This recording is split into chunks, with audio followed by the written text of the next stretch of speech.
This is if you are ready to transcend the basics and finally become an advanced practitioner of the esoteric arts. Magic, manifestation, spiritual stuff, all of that. I've got the number one tip for you today. I'm not going to solve all the problems for you with this, but there is a practical exercise and tip and concept that you can take if you are a beginner or intermediate and get to that advanced level of occult practice. And why do we do that? We do that to better our lives. We do that to have a better relationship with the universe around us. And we do it to manifest and enchant our lives with, material gain and whatnot. But material gain, again, is a byproduct of something bigger. And that's exactly what we're going to talk about today. That concept revolves around that something bigger. So what is it? Cosmology.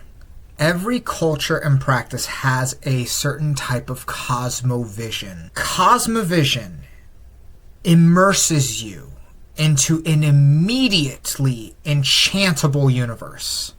This instantly makes your life more prone to magical manifestations. Thus, your magic that you perform proactively and aggressively has more to pull from your environment. That is what Cosmovision does for you. Becoming more in tune with a Cosmovision allows easier and faster access, fiber optic connection, 4K, 5G. We think about these communication systems developing faster speeds, less obstacles in the way. When you have a diverse Cosmovision, you are immediately placing yourself in a magical universe. Outside of a universe that has all these obstacles to go through just to get to you, and thus your results. Cosmovision opens up various pathways for multiple types of magical or esoteric techniques. I think one of the best examples possible in Western esoteric mysteries are the elements or the components of magic broken down by Cornelius Agrippa. Agrippa breaks down magic and the universe at large. If you take anything from this, if you're into Western stuff, read Agrippa. And even if you're not into Western stuff and you want to compare your cosmovision and the practice you're coming from, compare it to Agrippa, because Agrippa is gold. Agrippa should be it's the gold standard. He's the gold standard, right? But Agrippa not just outlines magic and techniques, he outlines cosmovision. Agrippa outlines natural magic, which has to do with elemental magic. Think of your actual primary elements. Agrippa also takes note of celestial magic. This has to do with even mathematics, it branches into mathematics, and angels. Agrippa outlines ceremonial magic. This has to do with theurgy and divination. The man was a genius. The man took risks, obviously, in his day and age. To talk about this stuff was a taboo. I think Agrippa is probably the best example of aligning magical technique with broader cosmological vision. And I am not the first one to tell you that if you just read Agrippa's books, you would probably get advanced at magic very quickly. There are several big-time Western magicians that advocate for this kind of approach. I completely agree with them. Agrippa is gold. If you are into the Western esoteric tradition and you want to be advanced, I don't like to say there's always mandatory reading for any path, but if you wanted to be advanced and you want your stuff to work, you should review Cornelius Agrippa. The 3 books of occult philosophy and how they expound upon magical procedure, but also Cosmovision, the universe we live in, is priceless. So, if I may give some more examples of what is Cosmovision. And Agrippa there, he relates procedural magic or types of magic to Cosmovision. But another way to see it is, how do you map out the universe? How do you see the universe? And I am going to stick with 2 examples here, but you can broaden this up. It typically has to do with something like heaven, earth, underworld, but also Western planetary magic is a great outline for broader cosmovision, where you're starting to see not as you're the operator and these are your ingredients for a spell, so just make it happen out of the ambiguous place we live in. You are recognizing all of these levels of creation, and you are recognizing your place in it. And you're recognizing where your manifestation is going to be materializing from. And it becomes a much more harmonious art at that point. So I'll give you a quick example for Mesoamerica, right? It's a heaven, earth, underworld, primarily. There was planetary recognition there as well. But for the sake of this video, we'll go heaven, earth, underworld. You had celestial forces, terrestrial forces, and terrestrial deific forces too. So it's not just like land spirits. You're thinking about like gods of the actual earth and certain archetypes of the earth. And then you had underworld archetypes or underworld principalities. Coming in tune with all of these realms and then the seasons in which these realms rule. Now you are coming into synchronicity with the engine of your magic. You are plugging in your magic into these systems. So it behooves the magician or the operator or the manifester to have some kind of recognition or relationship with these said magical forces and these magical seasons. Heaven, earth, underworld is a great model to go from. Now, how do you apply magic to this?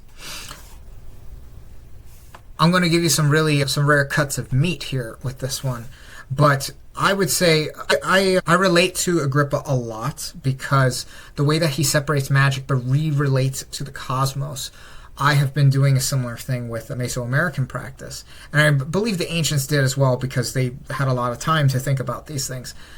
Archaeologists, I've mentioned in a video, have 5 distinct components of Mesoamerican magic. I, as a practitioner, extend them, but they all fit into the cosmological model in some way, shape, or form. Heaven, earth, underworld, or even the 7 planets, whatever you want to describe the cosmological map as. But if I'm listing those forms of magic, let's just go over the 5 that are recognized by academia, right? Got deific worship, shamanism, animism, ancestral worship, and time magic. There's more, but let's just stick with this for now. That's not unlike what Agrippa is doing by relating the cosmos and the planetary forces to these types of magic. It's a part of a greater whole than simply doing spells for the sake of doing spells to like just get some kind of payoff or like to immediately or to change your immediate circumstances, right? All of his tools were greater than the sum of their parts.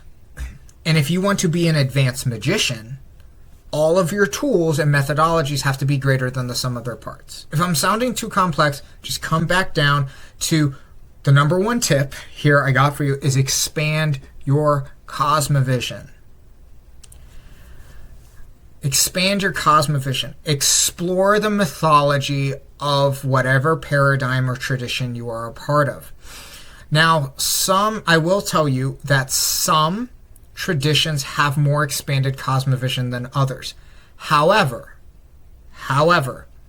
because of the passage of time and conventional religion and the persecution by conventional religion, some of these practices may have a more diverse cosmovision than one might think, or one might observe. For example, my family comes from a brujeria background. And brujeria now is becoming more expansive in its cosmovision, thanks to authors like J. Allen Cross and Laura Davila. But for the longest time, it's practiced in this way of just like practical witchcraft. However, the cosmovision that surrounds brujeria is the indigenous cosmology. It is also the Catholic cosmology. most practitioners of such arts, and it's not just brujeria, there's others like more folk magic stuff, right? Because of a lack of education, they don't have the literary tools to explore their own cosmology that is housing their own localized practice. But their practice is actually a part of a vast cosmology, and if they could get to that vast cosmology, then they would have even better results. And you hear stories, you hear anecdotal evidence. There's police reports across the different kinds of countries with manifestations of brujeria and witchcraft, like convictions. Like I'm talking about like legal action taken against brujas or witches, witch doctors and stuff. And even in West Africa, like in Nigeria. If you can broaden your practice to a broader cosmology, you are opening up more gateways. Now, do not do this artificially. If your practice isn't a part of a broader cosmology, don't try to make stuff up. There's limits to that, to what you're able to do with that. But there's many of types of like folk witchcraft in India that's a part of the greater like Hindu cosmology. There's parts of folk witchcraft in Nigeria. I mentioned Nigeria, but I was involved with Santeria and Ifa, and I have friends that were actually, I had personal friends that witnessed things over there. They know that they're a part of a broader cosmology, but they don't have access to it. And that's the same thing with brujeria in Latin America. Brujeria in Latin America is a subsection of a greater cosmology that has to do with Catholicism on one side and the indigenous peoples of the Americas on another. Like all of those civilizations have built all those pyramids. That's a vast cosmology with several different kinds of aspects. If you can connect your practice, your practical practice, to a broader cosmology, you are now cooking with gas for results. So how does one do this? Okay, real talk, broadening cosmology, that's advanced work, right? It's advanced work. However, I am going to offer you a technique I offer to everyone. If you're not doing this, you're doing this now. You're doing this now. Because this is like the low-hanging fruit of magical techniques that lends to greater results. And that's this. You find a cosmological map. So this can be the Kal chakra from Buddhism. This could be the Sephiroth, like the Hermetic tree of life. This could be the Mayan cosmological Yashche. This could be the heaven-earth underworld. This could be Yggdrasil, or Yggdrasil. I've heard it pronounced both ways. The Norse world tree. But what you're doing with this is now you can mindfully meditate with this. You could construct a whole ritual, have it as the centerpiece, and essentially like beget and be witness to the cosmological tree and all of its happenings. Fair warning with that, though, it's like you're probably not going to be able to digest it all in a concentrated ritual. But you can make a ritual for it. I'd be dumb not to suggest that. You can possibly do that. I have done that myself, but like I can understand if that's too much at times. Especially like when there's kind of an easier way to do this. There's a hack. So what you will do is that you will print out a picture of the tree, whatever the world tree is, whatever paradigm you're a part of. Preferably something that's more than just printer paper, because printer paper, I think this is an example where it can work, but there's levels to this stuff, and if you had it in a more dignified way, then it would work. But what you're going to do is you're not going to frame it, though. You're not going to frame it. What you're going to do is you're going to place this in a place, like kind of tape it to a wall or something, or prop it up onto a wall that's not framed, and you're going to pass this all the time. You're going to pass it in your place of residence, and you're not going to pay too much attention to it. I would still meditate, do some conscious meditation on it, but you don't have to do too much. This trick really does help. This hack really does help. Have it on a place where you pass by all the time daily. So what is this doing? It is planting all of those symbols and all of those themes and all of those energies into your subconscious mind. You are advertising to yourself. Just like when you're driving down the road and you're passing by all those McDonald's signs, they're speaking to your subconscious. Taco Bell signs, AutoZone signs, all of this stuff is advertising to you. But here you're taking charge, you're advertising to yourself. And you're advertising to yourself with the universe. Think about that. You're advertising the universe to yourself. The weight of that, the implications of that, the levels of the universe you are implanting in your subconscious. I used to do this at a place I used to live at because I would have my bedroom, and then there would be that electrical box where you pull it open. There's all these switches, right, for the power breakers and whatnot. I taped it onto the wall, onto that electrical box, right, and I would be passing it every time. Like, I would pass it every time on my way to the kitchen, on my way to the bathroom. And every time it was constantly advertising and opening levels. It was opening levels in my subconscious. It was opening levels within me, in my microcosm, to open up levels in my macrocosm. That's the map trick. If you're not doing it, you should do it. But broader cosmology is the beginning steps to going to advanced practitioner. And it's, if everybody knew that it just took one trick to at least start. Try this trick no less than 90 days.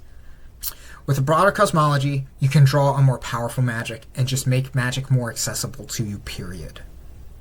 This is the foundation of an advanced practitioner in witchcraft, magic, or the occult, or shamanism, whatever you want to pick your label as. It is still an esoteric path that is not normal.